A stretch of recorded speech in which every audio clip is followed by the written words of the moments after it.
সারা জীবন মনে রাখবেন, আপনি যখন বৃদ্ধ হবেন, আবার অসুস্থ হবেন, পরিবারের কাছে আপনার কোনো মূল্য নাই।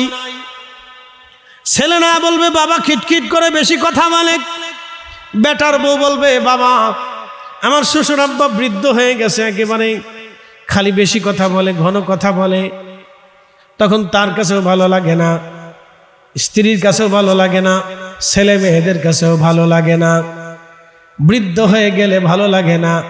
জগতের নিয়ম, গরু যখন বুড়া হয়ে যায় গরুর মালিক তাড়াতাড়ি বিক্রি করে দেয়। এটা একেবারে এই কষাই নিয়ে এটার জবাই করে গোশত বানাইয়া বিক্রি করে দেয়। এই জন্য বুড়া হওয়ার আগে সম্বল গুছায় রাখবেন। প্রিয় উপস্থিতি, সময়ের স্বল্পতা, রহমতের নবীজি বললেন হযরত আদম সফিউল্লাহ আলাইহিস সালাতু ওয়াস সালামের পবিত্র সেকেমে নূরে মুহাম্মাদি দেওয়ার পরে, নূরে মুহাম্মাদি আসার পরে আদম আলাইহিস সালামের ভিতরে নূর আসলো। এই জন্য কোন উম্মতের কলিজায় যদি ইশকে রাসূল না থাকে, হুব্বে রাসূল যদি না থাকে, তার জীবনের কোনো কিছুই নাই।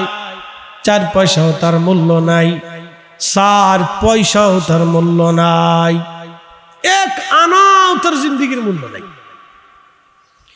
নামাজের মূল্য নাই, রোজার মূল্য নাই, নেকির মূল্য নাই, জিকিরের মূল্য নাই, হজের মূল্য নাই যদি ইশকে রাসূল না থাকে।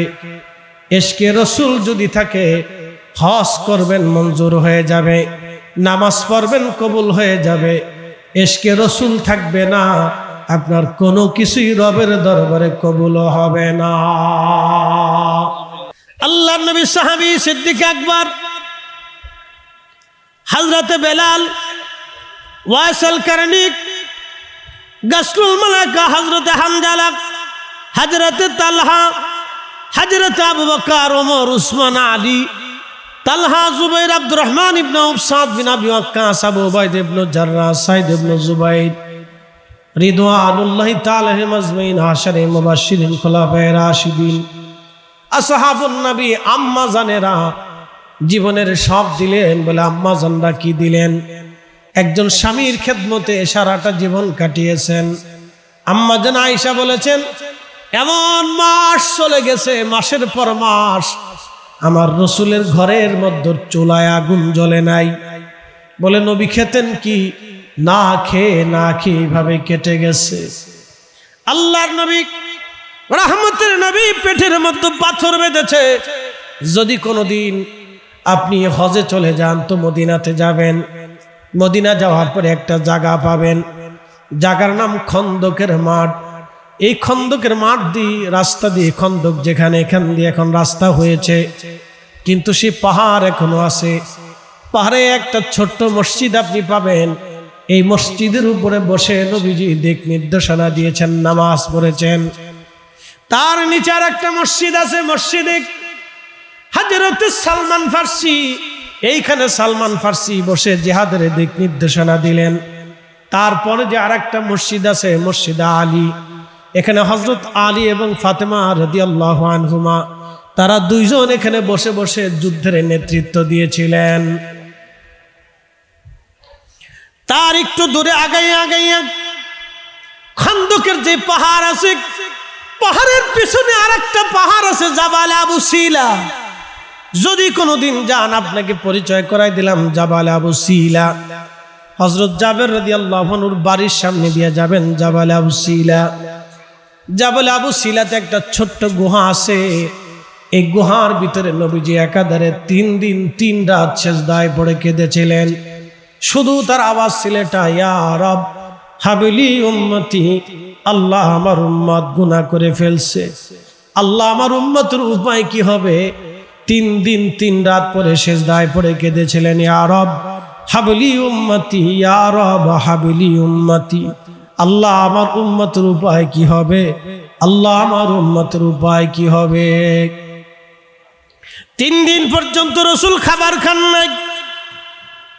3 দিন পর্যন্ত মদিনাতে নবীকে পাওয়া যায় না। আমাদের জন্য কেঁদেছে, আমাদের জন্য কেঁদেছে, আমাদের মায়ায় পড়ে নবী কেঁদেছে, আমাদের ভালোবাসায় কেঁদেছে।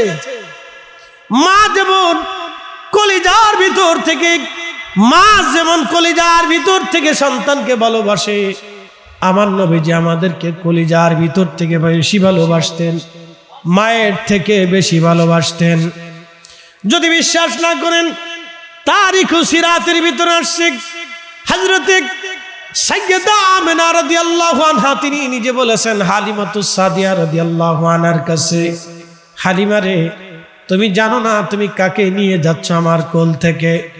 ওরে হালিমা, তুমি আমার সন্তানের পরিচয় তুমি জানো না? হালিমা, তুমি কাকে নিয়ে যাচ্ছ আমার কোল থেকে? হালিমা রে, আমার সন্তান মুহাম্মদ আমিন যেদিন আমার কোল থেকে আমার রেহেম থেকে দুনিয়াতে এসেছিল, হালিমা আমি শুধু নূর দেখেছিলাম, নূরের আলোতে সিরিয়ার রাজপ্রাসাদ আমি পরিষ্কার দেখেছিলাম।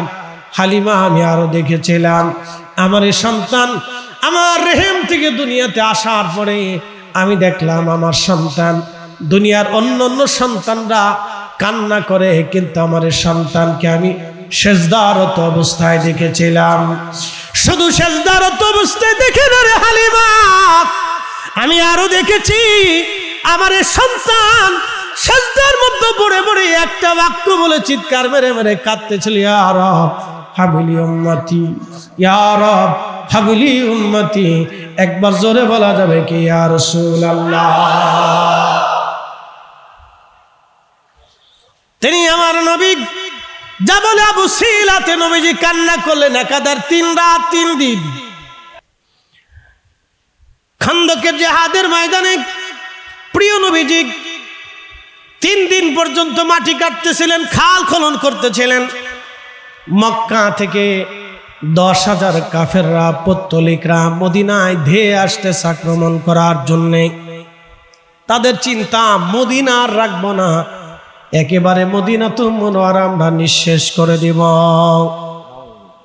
10,000 কাফির অস্ত্র শস্ত্রে সজ্জিত হয়ে মদিনার দিকে ধেয়ে আসতেছে। আল্লাহর নবী বোট বসলেন, সাহাবায়ে কেরাম পরামর্শ দিতে লাগলেন। বয়োবৃদ্ধ সাহাবী হযরতে সালমান ফারসি রাদিয়াল্লাহু আনহু, যিনার বয়স হয়েছিল 250 বছর, 250 বছর পর্যন্ত তিনি হায়াত পেয়েছিলেন। সালমান ফারসি রাদিয়াল্লাহু আনহু 250 বছর পর্যন্ত দুনিয়াতে বেঁচে ছিলেন। প্রিয় নবী আসার বহু বছর আগে তিনি জন্ম নিয়েছিলেন। ওনার ইসলাম গ্রহণের ঘটনা অনেক বড় বিরল। শত শত বছর উনি গির্জায় গির্জায় কাটিয়েছেন আল্লাহ পাওয়ার জন্য, কিন্তু আল্লাহ পান নাই। ওনার জীবনের শেষ, একেবারে শেষ যিনি পাদ্রী, তার বাড়ি ছিল ইরান। ইরানের কোন এক গির্জাতে তিনি জঙ্গলের ভিতরে সেই গির্জা, এই গির্জার ভিতরে তিনি প্রায় 30 বছর এই পাদ্রীর খেদমত করেছেন। পাদ্রী মারা যাবে, সালমান ফারসি রাদিয়াল্লাহু আনহু তখন বৃদ্ধ হয়ে গেছেন, চুল দাড়ি পর্যন্ত পেকে গেছে। সালমান ফারসি রাদিয়াল্লাহু আনহু ওই পাদ্রীকে বললেন, পাদ্রী আপনি তো এখন মারা যাইতেছেন, আপনি আমাকে এমন একজন পাদ্রীর ঠিকানা দেন যার খেদমতে গেলে আমি আখিরাত পাবো। ওই পাদ্রী ডাক দিলেন, সালমান, সারা পৃথিবীতে তন্ন তন্ন করে আমি বুজুর্গ কোন পাদ্রীর সন্ধান আমার কাছে নাই। সালমান রে, এমন কোন বুজুর্গ পাদ্রীর সন্ধান আমি তোমাকে দিতে পারবো না সারা দুনিয়াতে, যার কাছে গেলে তুমি আখিরাত পাবে। তবে তাওরাত, জবুর আর ইনজিলের বিধান মোতাবেক, নিদর্শন মোতাবেক সালমান সময় ঘনিয়ে গেছে, তুমি যদি পারো আখিরি নবী রাহমাতুল লিল আলামিন দুনিয়াতে তশরিফ আনবে, তুমি তার কাছে যে কালেমা পড়ে তার সাথী হয়ে যাও। সালমান ফারসি বললেন, পাদ্রী আখিরি নবী আসবে, কোথায় গেলে তাকে পাওয়া যাবে? আমার তো ওই নবী দরকার। বলতেছে, শোনো, কোন দেশে আসবে আমি জানি না, তাওরাত আর জবুর আর ইনজিলের নিদর্শন অনুযায়ী যে অঞ্চলে বেশি পরিমাণে খেজুরের বাগান হবে ওই দেশে আখিরি নবী আসবে। আর শোনো, আমার নবীজির নিদর্শন হলো তিনি সদকা খাবে না, কিন্তু হাদিয়া গ্রহণ করবে। আর একটা নিদর্শন তুমি তার মধ্যে পাবা, পবিত্র পৃষ্ঠ মুবারকে নবুয়তের একটা মোহর তুমি পাবা কবুতরের ডিমের মতো। পিঠ মোবারকে একটা মোহর যদি দেখো তাহলে বুঝবা সালমান তিনি আখিরি নবী। যদি তুমি পারো তো ওই নবীকে খুঁজতে খুঁজতে পাও, যদি ওই নবী তুমি পেয়ে যাও সালমান, তাহলে তোমার জীবন ধন্য হয়ে যাবে।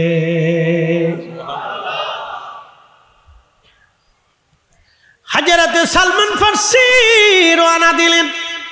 পাদ্রী মারা গেল, রওনা দেওয়ার পরে আস্তে আস্তে তিনি সুদূর ইরান থেকে ইরাকের দিকে যখন রওনা করলেন, মরুভূমির ভিতরে আসার পরে ডাকাত দলেরা ওনাকে ধরে ফেলল।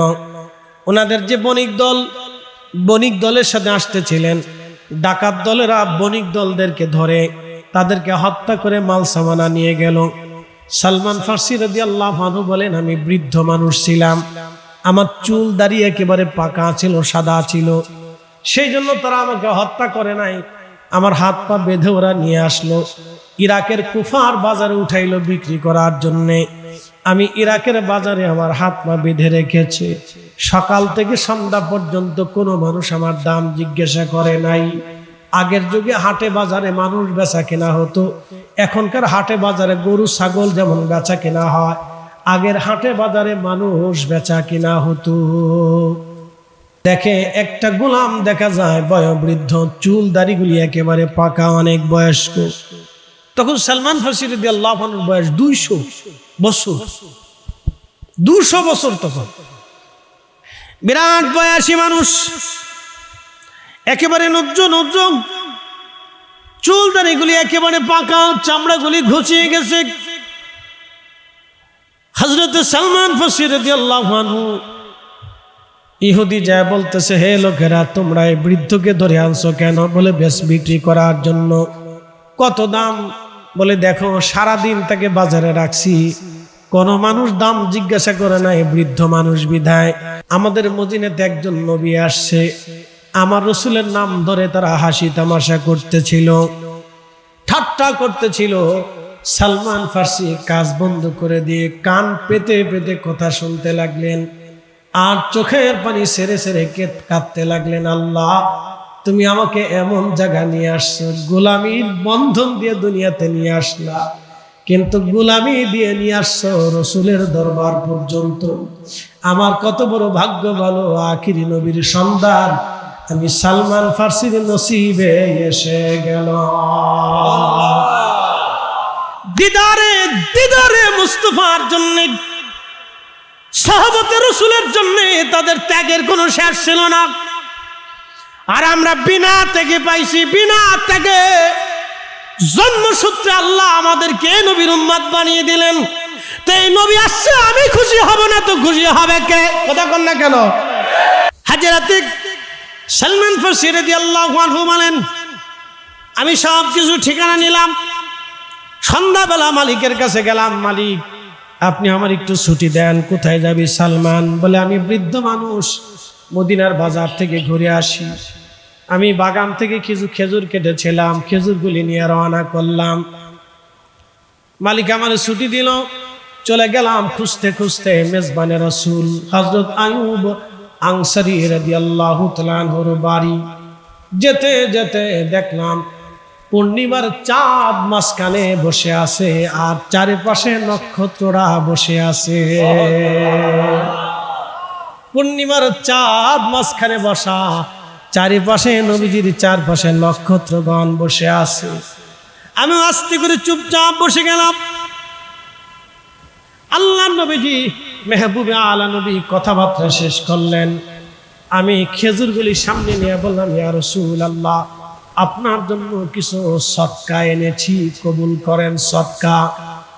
আমার উস্তাদ পাদ্রী বলেছিল, সালমান নবীজির বৈশিষ্ট্যের ভিতরে একটা বৈশিষ্ট্য হলো তিনি সদকা খাবে না, কারণ নবীদের জন্য সদকা খাওয়া হারাম, দান খাওয়া হারাম, এবং আহলে বাইতে রসুল যারা ছিলেন তাদের জন্য সদকা খাওয়া হারাম। আল্লাহু আকবার। মুসলমান শোনেন, সালমান ফার্সি যখন তিনি খেজুর দিয়ে বলেন, হুজুর আমি সদকা আনছি, দান আনছি, আপনি দান নেন, আপনার জন্য আনছি। প্রিয় নবী মুস্কি হাসি দিলেন। হাসিটা দিয়ে নামটা বললেন সালমান। আমি রসুল সদকা খাই না, সদকা আমাদের জন্য হারাম। জোরে বলা যাবে কি মারহাবা। সালমান ফার্সি মনে মনে খুশি, একটা পেয়ে গেলাম, বাকি দুইটা এখনো আছে। পরের দিন আবার আসলেন, আবার মালিকের বললেন, মালিক আমার একটু বিদায় দেন। কোথায় যাবি সালমান? একটু ঘুরে আসি, আমি বৃদ্ধ মানুষ, ভালো লাগে না। একটু ডানমাম বলিয়া সালমান ফার্সি চলে আসছেন। আসার পরে সালমান ফার্সি আবার বসে গেলেন। পরের দিন ওই খেজুরগুলি হাতে দিয়ে বলেন, ইয়া রাসূলুল্লাহি, ইয়া হাবিবাল্লাহ, নবীজি আজকে আমি আপনার জন্য হাদিয়া এনেছি, হাদিয়া। আল্লাহর নবী বললেন, সালমান হাদিয়া নবীদের জন্য হালাল, তুমি হাদিয়া এনেছো, এটা আমি গ্রহণ করতে পারি। আল্লাহর নবী খেজুর গ্রহণ করলেন। সালমান ফার্সি বিরাট খুশি, তার জীবনে ঈদ এসে গেল, ঈদ। আল্লাহু আকবার। সালমান ফার্সি বললেন, আমি কাজ ফাঁকি দিয়ে দিনের ভাগে রওনা দিক দরবারে মুস্তাফাতে চলে গেলাম। আমি যাওয়ার পরে দেখি নবীজি বসে আছেন, সাহাবায়ে কেরাম সামনে বসা। আমি আজকে আল্লাহর হাবিবের পিছন মোবারকে বসে গেলাম।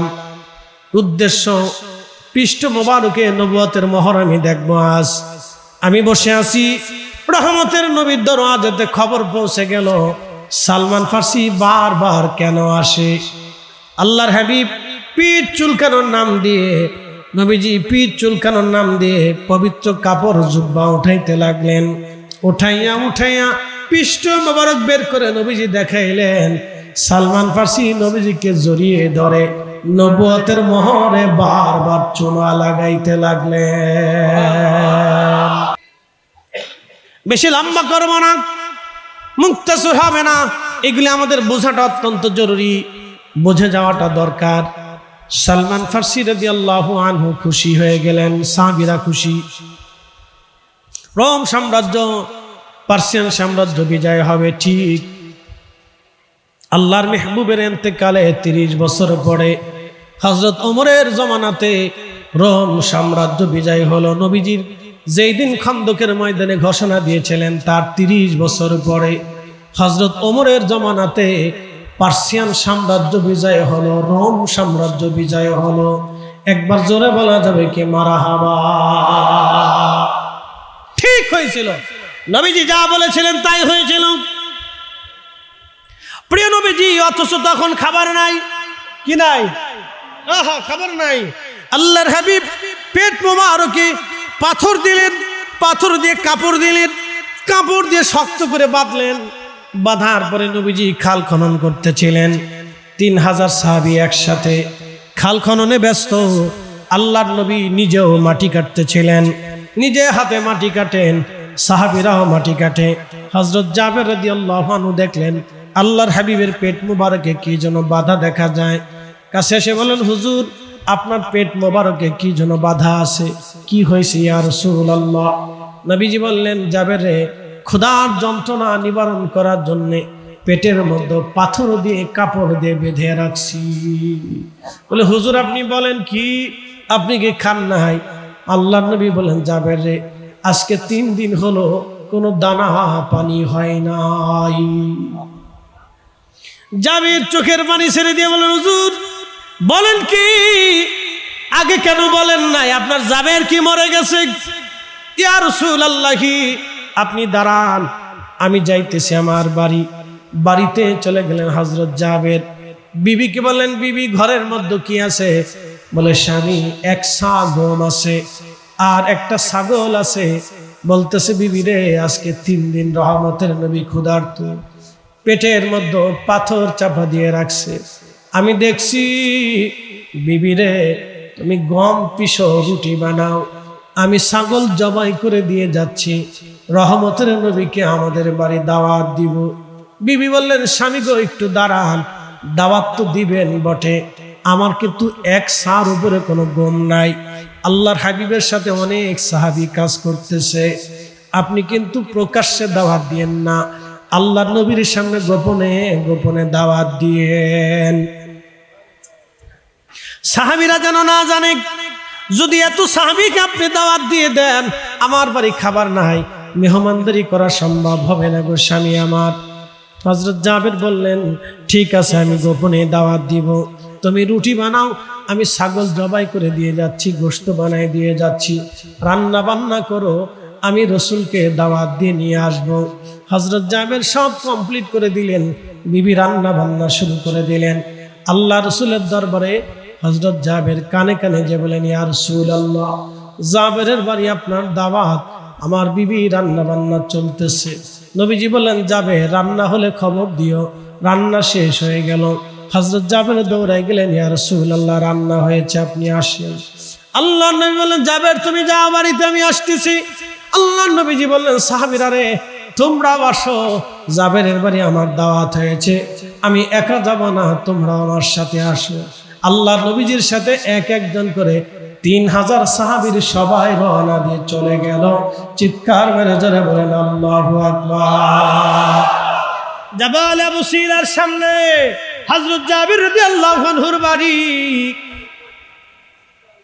জাবাল আবু সিলার সামনে হযরত জামির রাদিয়াল্লাহু আনহুর বাড়ি। যদি কোনোদিন যান তো যে দেখে আসবেন। হযরত জাবির রাদিয়াল্লাহু তাআলা আনহুর বাড়িতে নবীজি রওনা দিয়ে চলে গেলেন।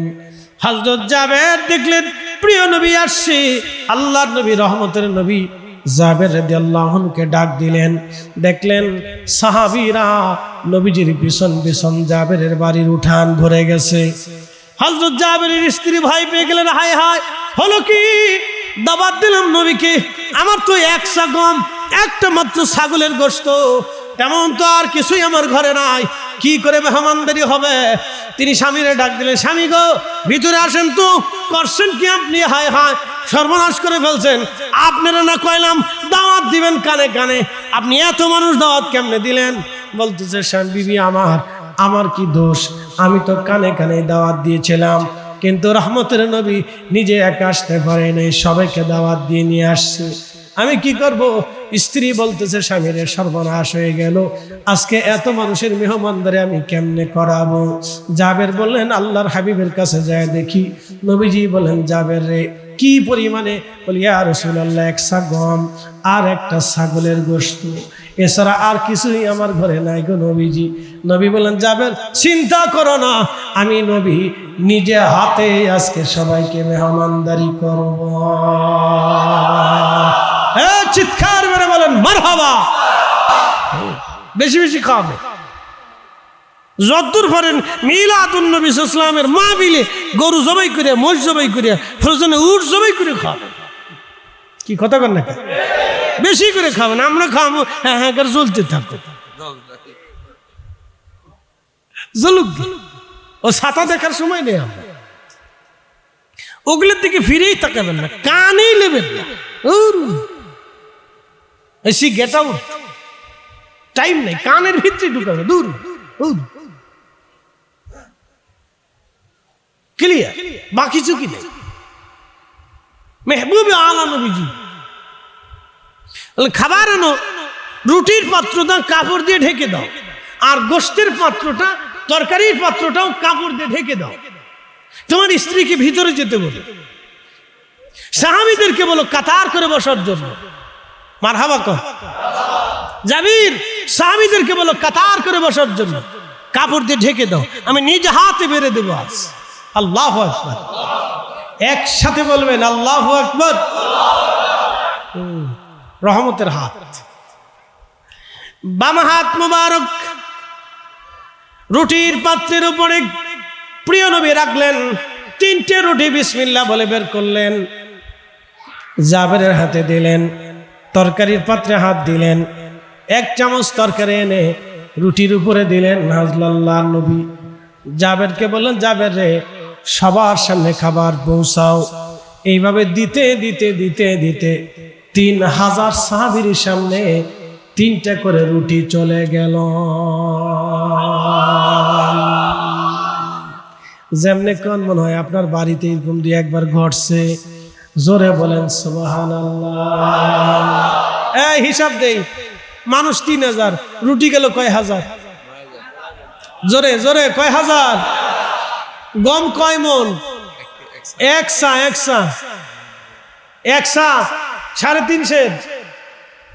350 মতো একসা মারহাবা কন একসা। আর ছাগল কয়টা? আমার ওই দেশের ছাগল কি মহিষের মতো? তো চামচ গেল কয় চামচ? 3000 চামচ তরকারি গেল, 9000 রুটি গেল। খাবার শেষ, প্রিয় নবী বললেন, জাবের মদিনাতে খবর দাও, বহু মানুষ ক্ষুধার্ত আছে। জাবের ঘোড়ার পিঠে জড়িয়ে ডাক দিছে, মদিনাবাসী তাড়াতাড়ি আসো। মানুষ আসলো আরো 15,000। একসাথে বলবেন আল্লাহু আকবার। মহিলা বাচ্চা কাচ্চা নিয়ে আরো 15,000 মানুষ আসছে। রুটি গেল আরো 45,000, সুবহানাল্লাহ বলেন। চামচ গেল আরো 15,000। হযরত জাবের বললেন, দেওয়া শেষ হয়ে যাওয়ার পরে আল্লাহর নবীজি 3টা রুটি নিলেন, একটা রুটি বেশি নিলেন না, 3টে রুটি নিলেন আর তরকারি নিয়ে বললেন, জাবের যা খাবার আছে সব তোমার।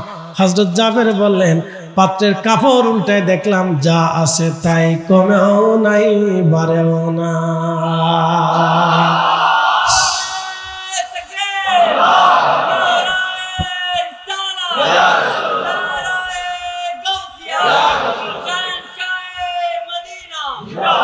सबसे आला आलामा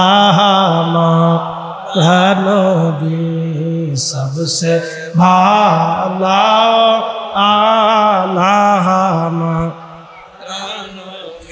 अपने मौला का प्यारा हमारा नबी, अपने मौला का प्यारा हमारा नबी, दोनों आलम का दूल्हा हमारा नबी, सबसे आला आला भी, सबसे भाला आला मुसलमान। মানুষে খাবেন, কোনো নিষেধ নাই, যে কোনো উদ্দেশ্য দিয়ে নেক নিয়তে মানুষে খাবেন। ছাগল জবাই করে খাওয়াবেন, গরু জবাই করে খাওয়াবেন, মহিষ জবাই করে খাওয়াবেন, দুম্বা ভাড়া উট জবাই করে খাওয়াবেন। দরবারে সুন্নতে মুস্তাফা, সুন্নতে সাহাবা, কি কথা কন না কেন, ঠিক কিনা? বেদাতের ফতোয়া দিস বুজুর্গানে আলাইহিস সালাম, ফতোয়া দিলেই মেনে নিলাম। রান্না করে খাওয়াবেন, রুটি খাওয়াবেন, বিরিয়ানি খাওয়াবেন, মিষ্টি খাওয়াবেন, জিলাপি খাওয়াবেন। আমরা নাম দিছে জিলাপি হুজুর। আমরা সুন্নি নাম বাদ দিয়ে দিছে, আমরা বলে সিন্নি। আচ্ছা হুজুর, আমি মালয়েশিয়া গেছি, এই গাউসিয়া কমিটির ভাইটা মাহফিল করছে, শেষ করার পরে চাইনিজদের প্রথম মসজিদ মালয়েশিয়ার মালাক্কাতে, প্রথম মসজিদ চাইনিজদের, কয়েকশো বছর বয়স হবে। ও চাইনিজদের সেই মিনারা এখনো আছে, যে মিনারার দ্বারা আজান দিত, এটা এখনো আছে। একবারে সেই পুরাতন মসজিদ, চাইনিজরা যে বাড়িঘর করে না, ওই স্টাইলে করা মসজিদ, খুব সুন্দর লাগছে দেখে। তো নামাজ শেষ করে মসজিদের বাহিরদের সামনে আগায় দেখি ডেকসি। আমরা বাংলাদেশে ডেকসি আছে না, ডেকসি। আমি বললাম, ভাই ডেকসি কে? তাবারক রান্না হয়। মারহাবা বলবেন না? কি রান্না হয়? তাবারক, খাবার খাওয়া। চাইনিজ মালাক্কার, চাইনিজদের প্রথম মসজিদ মালয়েশিয়াতে। প্রবাসীর আমার ওয়াজ শুনবে, আমি জানি আপনারাও যারা মালয়েশিয়াতে যায় তাদের কাছে জেনে নেবেন। প্রথম মসজিদ মালয়েশিয়ার চাইনিজদের মসজিদে গেলাম, বলে রান্না হয়, মুসল্লিদেরকে তারা খাবার খাওয়ায়, তাবারক খাওয়ায়, নামাজ পড়তে গেলে খাবার খাওয়ায়। আমি আর ওই সামনে লোকেরা বসে আছে, সামনে দেখলাম কলা, অনেক কলা। আমি জিজ্ঞেস করলাম, কি ব্যাপার, কলা কেন? এখানে মুসল্লিরা যারা নামাজে আসে তাদেরকে কলা খাওয়ানো হয়। কলা কলা, তাদের দেশে কলা খাওয়ানো হয়, আমাদের দেশে জিলাপি খাওয়ানো হয়। এই জন্য আমরা হইলাম জিলাপি হুজুর, আর মালয়েশিয়ান হুজুররা হলো কলা হুজুর। বললাম আমরা জিলাপি খাওয়াই, এর লেগে আমরা হচ্ছি জিলাপি হুজুর, আর এরা যে কলা খাওয়ায় ওরা কলা হুজুর, আর আরবে খেজুর খাওয়ায় ওরা হলো খেজুর হুজুর। তার মানে বোঝা গেল আমাদের দেশে এই আমাদের জিলাপি তবারক সিন্নি নিয়ে যারা ট্রোল করে, এর যারা বিরোধিতা করে, সবকটাই মস্তিষ্কের ভিতরে অসুস্থতা আছে, এ সবাই রুগী, এদেরকে বেশি করে সিন্নি খাওয়া রোগ সারাইতে হবে। কথা বল না, ঠিক কিনা? অসুস্থ অসুস্থ বেমারি বেমারি, সিলেটকে বেমারি, অসুস্থ। হ্যাঁ, অসুস্থ না হলে কেউ খাবার নিয়ে ট্রোল করে না, এক ধরনের অসুস্থতা। আল্লাহ এদেরকে সুস্থ করুক, আমরা দোয়া করি, বলে না আমিন, যেন সুস্থতা দেয় আল্লাহ। আল্লাহ রসুল খাবার খাওয়াইলেন, 3000 সাহাবী খাইলো, মদিনার মানুষও খাইলো, হাজার হাজার রুটি চলে গেল, অথচ রুটি মাত্র 1 সা গমের রুটি আর একটা ছাগলের তরকারি দিয়ে, গোশতের তরকারি দিয়ে 54,000 চামচ চলে গেল, সারা মদিনার মানুষ খাইলো। কি আশ্চর্য! জাবের রাদিয়াল্লাহু আনহু সেই মেহমানদারির কথা তারিখে সিরাতে ইমাম ইবনে কাসির আল বেদায়াতে কত চমৎকার করে আইম্মে کرام লিখে রাখছেন। তার বাড়িটাও এখন অক্ষত অবস্থায় রেখে দেওয়া হয়েছে, সেই স্মৃতিস্বরূপ খন্দকের সেই মসজিদে রেখে দেওয়া হয়েছে, সেই স্মৃতিস্বরূপ তার মেহমানদারির কথাও কিতাবের ভিতরে কত চমৎকার করে লেখা আছে। যদি কোনোদিন মদিনাতে যান তো ঘুরে ঘুরে ঘুরে ঘুরে দেখে আসলে আত্মতুষ্টি আসবে, মনের শান্তি আসবে। আর এই আমার ওয়াজের কথা মনে পড়বে যে হুজুর ওয়াজ করছিল, তখন ওয়াজ কানের ভিতরে বাজবে যে ওয়াজের সাথে বাস্তবতার কি মিল রে। হ্যাঁ, আমি দেখে দেখে ওয়াজ করতেছি, না দেখে ওয়াজ করতেছি না, এবারে দেখে দেখে ওয়াজ করতেছি। প্রিয় উপস্থিতি আমার, আল্লাহ আমাদেরকে মানুষের বেশি বেশি খাওয়ানোর তৌফিক দিক, বলে না আমি খাওয়াইবেন। রসুলের এসকে আমি খুশি হব না তো খুশি কি হবে? আল্লাহ নবী আসছেন, আমি খুশি হব না তো কে হবে? আমি তার জন্য বাড়ি সাজাবো না তো কে সাজাবে? আমি তার জন্য আনন্দিত হব না তো কে হবে? আমি তার জন্য এসকে ছাগল জবাই করে এই তাবরুক রান্না করে মানুষের খাওয়াবো না তো কে? সব সাহাবীরা পাগল পারা হয়ে গেছেন, বাড়ি ঘর খাবার দাবার বেচা বিক্রি সংসার সব ছেড়ে দিয়েছিল, সব ছেড়ে দিয়েছিল। এইভাবে তাদের জীবন পার হয়েছে। আমি মহান সাহাবায়ে কেরামের জিন্দেগি নিয়ে আপনাদের সামনে উপস্থাপন করলাম। আল্লাহ আমাদেরকে এই মানে কিনে বলিয়ান করে দিক, আমরা যেন বেশি পরিমাণে আল্লাহর পথে রসুলের এশকে আমরা যেন অর্থ ব্যয় করতে পারি। এই যে আপনারা অর্থ ব্যয় করছেন না, ও অর্থ দিছে কে? না, একসাথে বলেন, কে দিছে? রিজিক কে দিছে? আল্লাহ দিছে, আল্লাহ দিছে। খালি আমরা খাওয়াই? আমি ভাবছিলাম যে বাংলাদেশের মানে দরবারগুলিতে খাওয়া, এমনি না। মালয়েশিয়াতে হুজুর গাউসে পাকের আওলাদের দরবার কোন জায়গায় জানেন? এক সাগরের দ্বীপের ভিতরে। আমি হেনও গেছি, আজকে দেখতে হবে আমাকে। সাগরের দ্বীপে পোলাও বুসার মালাক্কা থেকে স্পিড বোটে যাইতে সাগরের দ্বীপের ভিতরে, মালাক্কা যে সাগর প্রণালী আছে, এই প্রণালীর মাঝখানের দ্বীপ। এই দ্বীপের ভিতরে হুজুর গাউসে পাকের আওলাদ সুলতানুল আরিফিন শায়েখ ইসমাইল বগদাদি আল হাসানি ওয়াল হুসাইনি রাহিমাহুল্লাহের মাজার। হুজুর গাউসে পাকের কলিজার টুকরা একজন সন্তান সুলতানুল আরিফিন হযরত ইসমাইল বগদাদি, হুজুরের সরাসরি আওলাদ, ছেলে ছেলে কলিজার টুকরা সন্তান। কালেমার দিন, কালেমার বীজ বপন করার জন্যে সুদূর মালয়েশিয়ার মালাক্কার সেই সাগরের দ্বীপের ভিতরে ঘুমিয়ে আছেন এখনো। প্রত্যেক জুমার দিনে আর রবিবারে সরকারি ছুটির দিনে হাজার হাজার মানুষ ওইখানে যায়। আমি ওইখানে যাই দেখি মেহমানদারির ব্যবস্থা। বললাম ব্যাপার কি? এইখানেও প্রত্যেক জুমার দিনে খাবার খাওয়ায়, প্রত্যেক দিনে রান্না বান্না চলে, মেহমান আসলে খাবার খাওয়ায়। ওখানেও যাই দিই কলা, আমি কলা খেয়ে কলা খাওয়ায়, যাক কলা হুজুর এখানেও আছে। খালি ফতোয়া বাংলাদেশে। ওই মসজিদের মুয়াজ্জিনকে আজানের আগে আমি সালাতু সালাম কোরআন শরীফ তেলাওয়াত করতে দেখছি, খালি ফতোয়া বাংলাদেশে। ইস, ধর্ম চলে গেছে একবারে, ফতোয়া মারতেছে, ধর্ম শেষ, বেদাত সৃষ্টি হয়ে গেছে। ইস, উনি বেদাত সৃষ্টি হয়ে গেছে। এটা পতিতালয় বন্ধ করতে পারো নাই, সুদের কারখানা বন্ধ করতে পারো নাই, ঘুষের কারবারি বন্ধ করতে পারো নাই, জুলুম বন্ধ করতে পারো নাই, অন্যায় বিচার বন্ধ করতে পারো নাই, এই আজ পর্যন্ত লক্ষ লক্ষ যুবকরা নেশা করে ধ্বংস হয়ে যাইতেছে, আজ পর্যন্ত কোনো নেশার গদিতে আগুন লাগাইতে পারি নাই। আমরা এসে মিলাদুন নবীর জুলুস বন্ধ করতে, আমরা এসে মিলাদুন নবীর মাহফিল বন্ধ করতে, আমরা এসে তাবারক খাওয়া বন্ধ করতে, আমরা এসে ফাতিহা বন্ধ করতে, আমরা এসে দোয়া বন্ধ করতে, আমরা এসে নবীর দুরূদ সালাম বন্ধ করতে। আমরা রে আল্লাহ এই টেন্ডার দেয় নাই, আমাদেরকে আল্লাহ জমিনে দিয়েছিল অন্যায় বন্ধ করার জন্য, ইনসাফ প্রতিষ্ঠিত করার জন্য। কথা বলেন ঠিক কিনা? যে কাজ আল্লাহ দিয়েছে এই কাজ করতে পারিনি, করি উল্টাটা।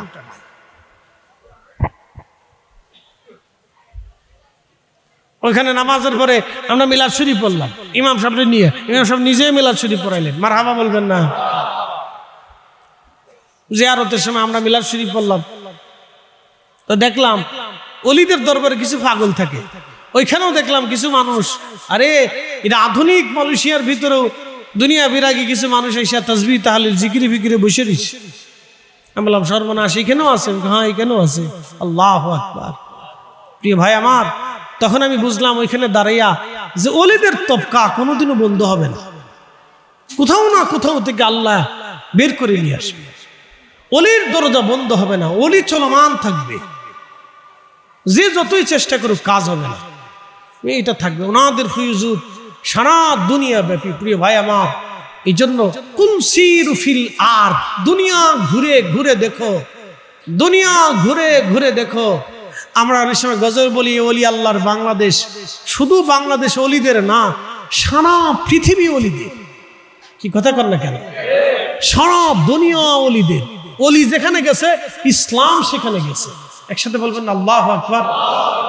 অলি যেদিকে গেছে ইসলাম সেদিকে গেছে, অলি যেদিকে গেছে ইসলাম সেদিকে গেছে। সারা দুনিয়া অলিদের, সারা দুনিয়া অলিদের, শুধু বাংলাদেশ না, সারা দুনিয়া অলিদের। আল্লাহ সে অলিদের পথে আমরা কবুল করুক, বলেন আমিন। চলবে, এগুলি সারা দুনিয়াতে আছে। ও কে কি ফতোয়া দিল বলে দরকার নাই, টাইম নাই। মেলা মাহফিল চলবে না? না, একসাথে বলে মাহফিল চলবে। মিলাদুন নবী সাল্লাল্লাহু আলাইহি ওয়াসাল্লামের মাহফিল চলবে। একসাথে বলেন, হাত উঁচু করে বলেন চলবে, চলবে। কারো ফতোয়া দেখার টাইম আমাদের সুজাইছে, হিসাব সব বিনা দলিল আল্লাহ, বিনা দলিলে আল্লাহ, কোন দলিল নেই, বিনা দলিল আল্লাহ। আল্লামা ইমাম ফখরুদ্দিন রাজি রহমতুল্লাহ আলাইহি সেই ঘটনার মতো, ওনার এই অসুস্থতা এসে গেল, খুব মুমূর্ষ অবস্থা। এই সময় শয়তানের সাথে বহাস শুরু হয়েছে। শয়তান এসে বা ইমাম ফখরুদ্দিন রাজি, দলিল দাও আল্লাহ এক। ইমাম ফখরুদ্দিন রাজি দলিল দিচ্ছেন, শয়তান খণ্ডন করতেছে।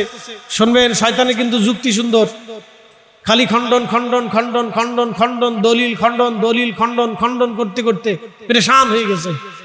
যত দলিল দেয় শয়তান খালি খণ্ডন করে, যত যুক্তি দেয় তত যুক্তি খণ্ডন করে। ইমাম ফখরুদ্দিন রাজি পেরেশান হয়ে গেছে।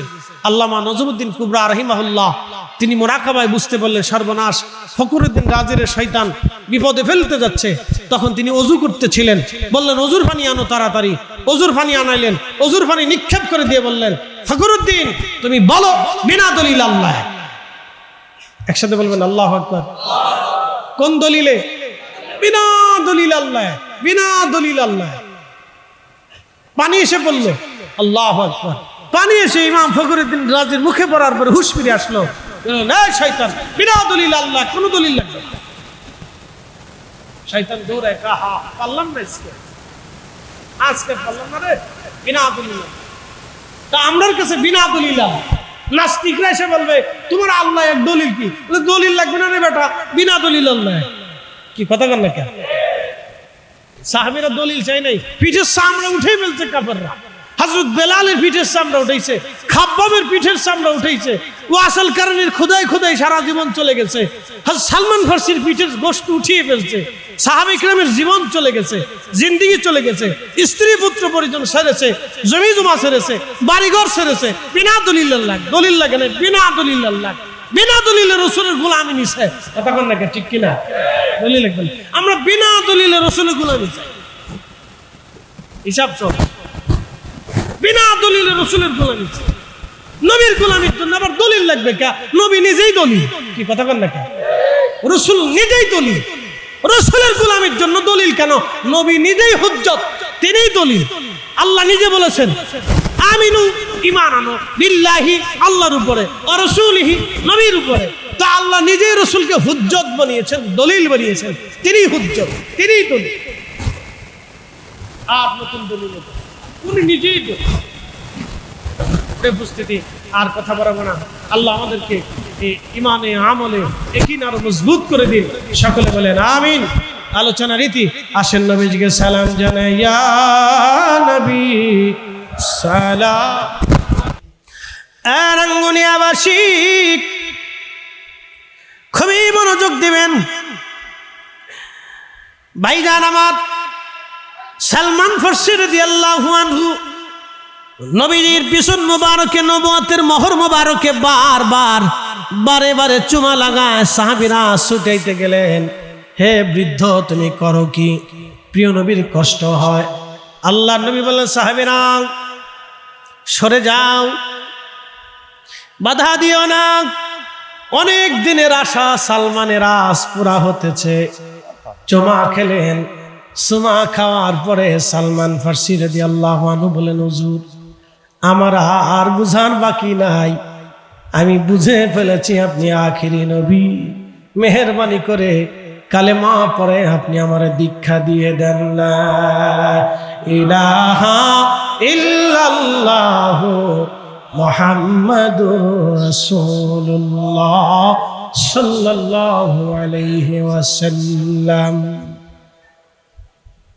কালেমা পড়ে চলে গেলেন। বাগানে মালিক চুপচাপ বসে আছে। সালমান ফারসি রাদিয়াল্লাহু আনহু বাগানে ঢুকলেন। মালিক দেখে বললেন, এ বুড়া কোথায় গিয়েছিলি বল? সালমান ফারসি বললেন, মালিক মুসলমান মিথ্যা বলে না, আমি আমার রসুলের দরবারে যে কালেমা পড়ে মুসলমান হইছি। এই কথা বলার পরে ইহুদি তাকে মারতে শুরু করলেন। এমন মার দিলেন, প্রত্যেকটা আঘাত মুখের মধ্যে বসে গেল। উনি বৃদ্ধ মানুষ ছিলেন। খাবার বন্ধ করে দিলেন। মাঝে মধ্যে হাত পা বেঁধে চাবুক দিয়ে পিটানো হতো। চামড়াগুলি খসে খসে ছিঁড়ে ছিঁড়ে রক্ত পড়তে লাগলো। ওষুধ ব্যবহার করতে দিত না। রাতের আধারে প্রচন্ড ব্যথায় সালমান ফারসি বহু রাত ঘুমাইতে পারেন নাই। অপরাধ কি? শুধু কালেমা পড়েছিল সেই দিন। অপরাধ কি? শুধু কালেমা পড়েছিল। অপরাধ কি? ইশকে রাসূল দিয়ে কলিজা ভরে রেখেছিল। অপরাধ কি? দরবারে মুস্তাফার গোলাম হয়েছিল। অপরাধ কি? নবীজির খাদমতে যাইয়া নবীজির সাহাবী হয়েছিল। এই অপরাধে সেই মালিক তাকে বহুদিন পর্যন্ত মারতে লাগলো। খাবার দাবার বন্ধ হয়ে গেল। প্রচন্ড নির্যাতন সহ্য করতে না পারে আল্লাহর হাবিবের বারগাহে একদিন বসে বসে কান্না করে নবীজি বললেন, সালমান কি জন্য তুমি কান্না করো? বলে, হুজুর কালেমা পড়ার কারণে, আপনার কদমে আসার কারণে আমার মালিক, আমি তো তার গোলাম, আমাকে এমন ভাবে অত্যাচার করে। জুব্বা খুলে দেখায় বলেন, হুজুর আমার পিঠের মধ্যে জায়গায় জায়গায় চাবুকের দাগ পড়ে আছে। গোশত চামড়াগুলি জায়গা জায়গা থেকে উঠে চলে গেছে, ঘা হয়ে গেছে। হুজুর আমার খাবার বন্ধ করে দিয়েছে নবীজি। আমি বৃদ্ধ মানুষ, এই অত্যাচার আমার সহ্য হয় না। হুজুর আমাকে ক্ষমা করবেন, মনে হয় আমি আর বেশি সময় বাঁচতে পারবো না গো নবীজি। অনেক কষ্টখানা দেখার পরে বলেন, সালমান তোমার মালিকের যাইয়া বলো, কোন বিনিময়ে কি তোমার মালিক তোমাকে আজাদ করে দিবে কিনা। সালমান ফারসি চলে গেলেন। ইহুদির কাছে যা বললেন, মালিক রে, তুমি তো আমাকে কিনে আনছিলে, আমি তোমার গোলাম, বলো কোন বিনিময়ে কি তুমি আমাকে মুক্ত করবানি। ইহুদি জবাব দিল, সালমান মুক্ত করে দিতে পারি, কিন্তু শর্ত হলো যদি তুমি 400 খেজুরের গাছ আমাকে লাগাই দিবা। 400 খেজুর গাছের ভিতরে 1 বছরে খেজুর ধরা লাগবে। একটা খেজুর গাছে যদি খেজুর না ধরে শর্ত বাতিল, একটা খেজুর গাছ মরে গেলেও শর্ত বাতিল। দুনিয়াতে কোনো নজির নাই 1 বছরে খেজুর গাছে খেজুর ধরে। আর 400 গাছ লাগাইলে 2-1টা তো মারা যাবেই, 400 গাছ তো আর বাঁচবে না। সালমান ফার্সি নবীজির দরবারে বসে কাঁদে। আল্লাহর নবী বললেন, সালমান তুমি কাঁদো কেন? বলে, হুজুর আমার মালিক আমাকে এমন শর্ত দিয়েছে, আমি সালমানের পক্ষে এই শর্ত পালন করা সম্ভব না। বলে, কি শর্ত বলো? বলে, হুজুর শর্ত হলো 400 খেজুরের গাছ লাগাই দিতে হবে, 1 বছরে খেজুর ধরতে হবে। 400 গাছের একটা গাছে যদি খেজুর না ধরে শর্ত বাতিল, একটা গাছ মরে গেলেও শর্ত বাতিল। হুজুর এটা তো আমি সালমানের পক্ষে আদৌ সম্ভব না। নবীজি বললেন, সালমান তুমি চিন্তা করো না, তোমার মালিকের যা বলো তুমি শর্তে রাজি। বলি, ইয়া রাসূলুল্লাহ কি করে আমার পক্ষে সম্ভব? প্রিয় নবী বললেন, সালমান তোমার খেজুরের গাছ আমি নবী নিজে হাতে লাগাইয়া দেব। চিৎকার মেরে জোরে বলবেন কি আল্লাহু আকবার? বলবেন কি ইয়া রাসূলুল্লাহ? তিনি নবী, তিনি নবী, তিনি নবী, তিনি নবী। সালমান ফার্সি দৌড়ে বলি, মালিক তোমার শর্তে রাজি। বেটা মনে করছে, হায় হায় সালমান পাগল হয়ে গেছে, ওর জীবনে তোরে শিক্ষা দিব, কালেমা পড়ার ঝাল মিটিয়ে দেব। ও আমার কাছ থেকে আজাদ চায়, দেখি কেমনে সে মুক্ত হয়। কারণ 1 বছরে খেজুর গাছে খেজুর ধরবে না, আর 400 খেজুর গাছের একটা খেজুর গাছ তো 2-1টা মারা যাবে, শর্ত বাতিল হয়ে যাবে অটোমেটিক। ওরে কায়দা মতো সারা জীবন আমি পিটাবো, দেখি কালেমা কতদিন ধরে রাখতে পারে। কিন্তু বেটা জানে না রহমতের নবীর হাতের ওজন কত বড়। প্রিয় নবী বললেন, সাহাবীরা তোমরা খেজুর গাছ এনে দাও। 400 খেজুর গাছ সাহাবীরা এনে দিলেন, খেজুর গাছের চারা এনে দিলেন। আল্লাহর নবী বললেন, জায়গা প্রস্তুত করো। সাহাবা ইকরাম জায়গা প্রস্তুত করে দিলেন। আল্লাহর নবী নিজে হাতে নবীজি 399টা খেজুরের গাছ লাগাইলেন। হযরত ওমর বলেন, ইয়া রাসূলুল্লাহ আমি একটা লাগাবো। বলে, লাগাও। আল্লাহু আকবার। হযরত ওমর কে, ইয়া রাসূলুল্লাহ অনুমতি দিলে আমি একটা লাগাবো। তো লাগাও। 399 গাছ প্রিয় নবী লাগাইলেন, হযরত ওমর একটা লাগাইলেন। কিছুদিন পরে সালমান ফার্সি দৌড়ে এসে বলেন, হুজুর সর্বনাশ হয়ে যাইতেছে। কেন, কি হয়েছে?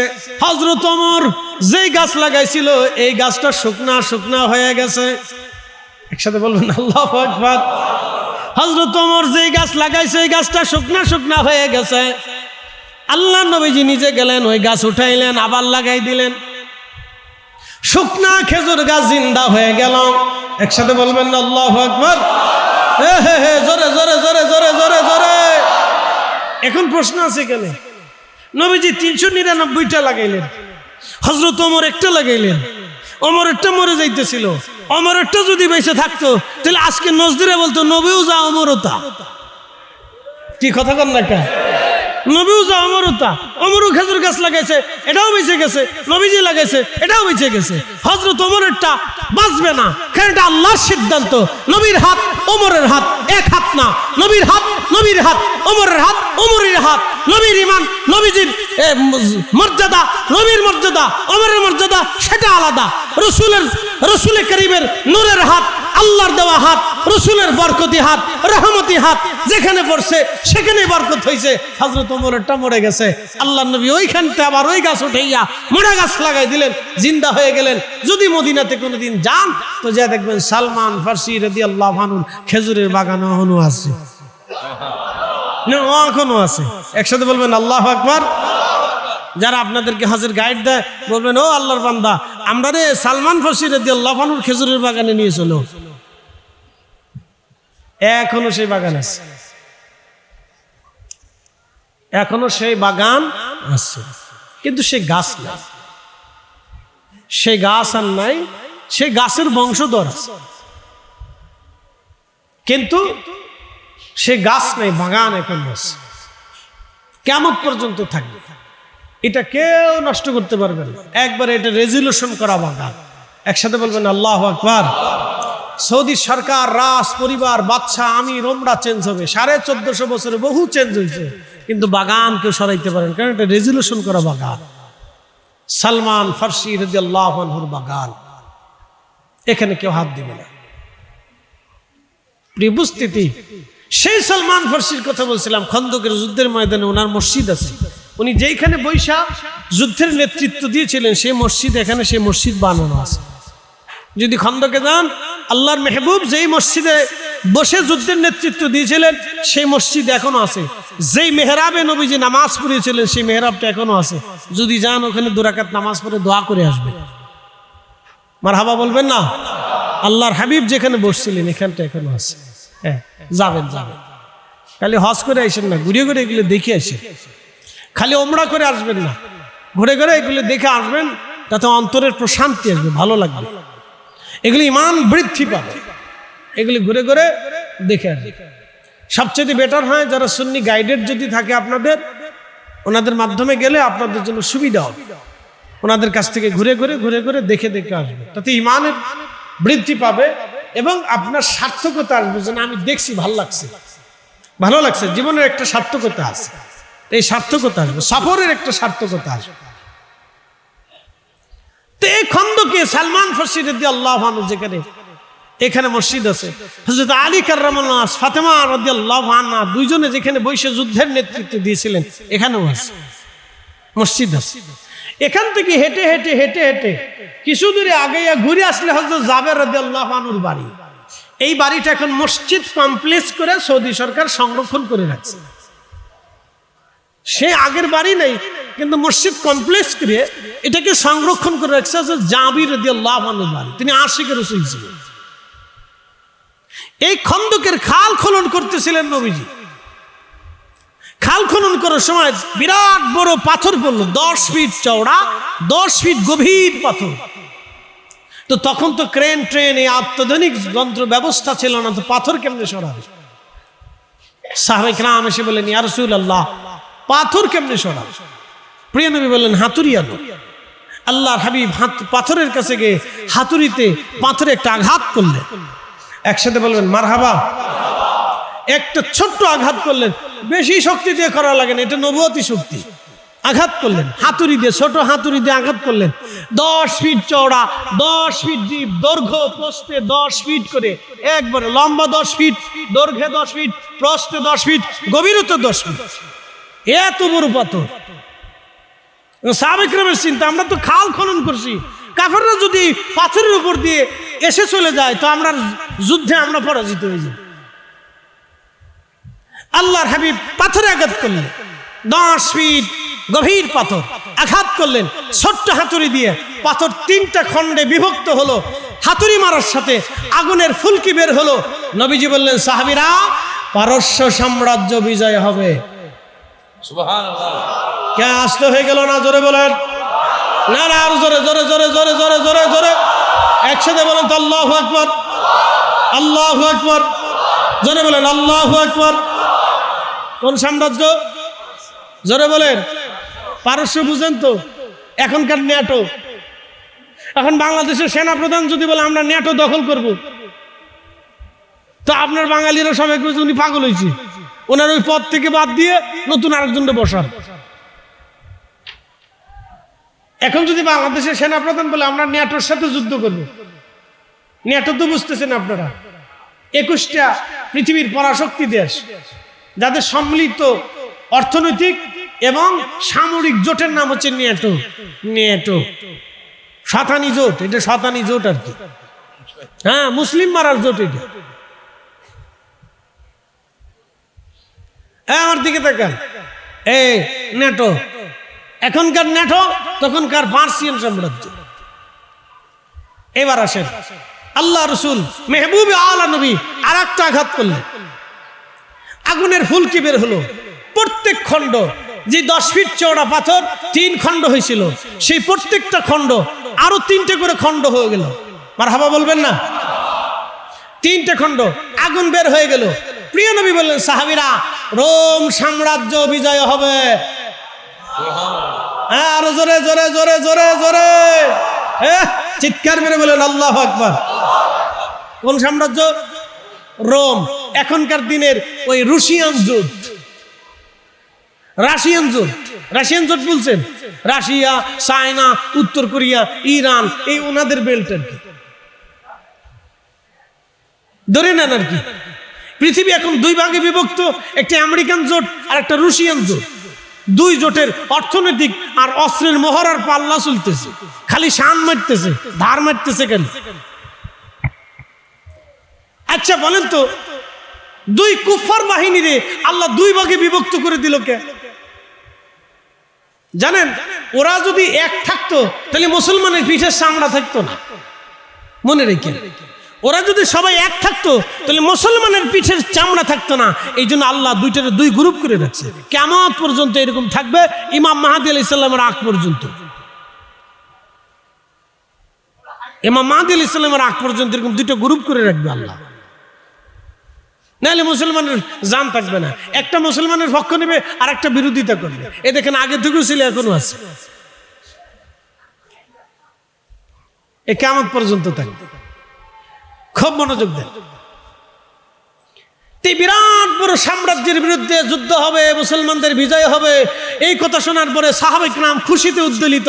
কিন্তু মুনাফিক যারা, তারাকে দেখছনি নিজের দেশই বসাইতে পারে না, এত আবার রোম সাম্রাজ্য, পার্সিয়ান সাম্রাজ্য বিজয় হবে। কি পাগলের পাগল! নাউজুবিল্লাহ বলবেন না? একসাথে বলেন। মদিনার মুনাফিক যারা ছিল, তারা হাই হাই দেখছনি মুসলমানরা পাগল হয়ে গেছে গা। সেই দিন তারা বিশ্বাস করতে পারে নাই, কিন্তু ঠিক সাহাবায়ে কেরাম বিশ্বাস করেছিল। আমরা যেইভাবে রাসূলকে বিশ্বাস করি, বলে কিভাবে করি? সাহাবায়ে কেরাম ওইভাবে করতেন। আল্লাহু ওয়া রাসূলুহু আলাম, আল্লাহ জানে, নবী জানে, আল্লাহ জানে, নবী জানে, আল্লাহ জানে, নবী জানে। আমরা সুন্নিরা মানি, আল্লাহ জানে, নবী জানে। কথা বল না, ঠিক কিনা? কে জানে? জোরে বলেন, কে জানে? আল্লাহ জানে, নবী জানে। জোরে বলেন, কে জানে? আল্লাহ জানে, নবী জানে। সাহাবায়ে কেরাম 1.25 লক্ষ সাহাবী, 1.25 লক্ষ সাহাবী, 1.25 লক্ষ সাহাবী, 1.25 লক্ষ সাহাবী, 1.25 লক্ষ সাহাবীকে নবী প্রশ্ন করলেন, তোমরা কি জানো? বলে আল্লাহু ওয়া রাসূলুহু আলাম, আল্লাহ জানে, নবী জানে। তোমরা কি কিয়ামত কি হবে জানো? বলে আল্লাহু ওয়া রাসূলুহু আলাম, আল্লাহ জানে, নবী জানে। 1.25 লক্ষ সাহাবীকে নবী বললেন, কবর কি হবে জানো? বলে আল্লাহু ওয়া রাসূলুহু আলাম, আল্লাহ জানে, নবী জানে। 1.25 লক্ষ সাহাবীকে বলেন, বেহেশত কি জানো? বলে আল্লাহু ওয়া রাসূলুহু আলাম, আল্লাহ জানে, নবী জানে। এই 1.25 লক্ষ সাহাবীকে আল্লাহর নবী জিজ্ঞেস করলেন, ফুলসিরাতের ঘাট, এই মিজানের পাল্লা, ডান হাতে বাম হাতে আমলনামা জানো? বলে আল্লাহু ওয়া রাসূলুহু আলাম, আল্লাহ জানে, নবী জানে। আমরাও বিশ্বাস করি আল্লাহু ওয়া রাসূলুহু আলাম, আল্লাহ জানে, নবী জানে। কথা বলেন ঠিক না বেঠিক? আল্লাহু আকবার।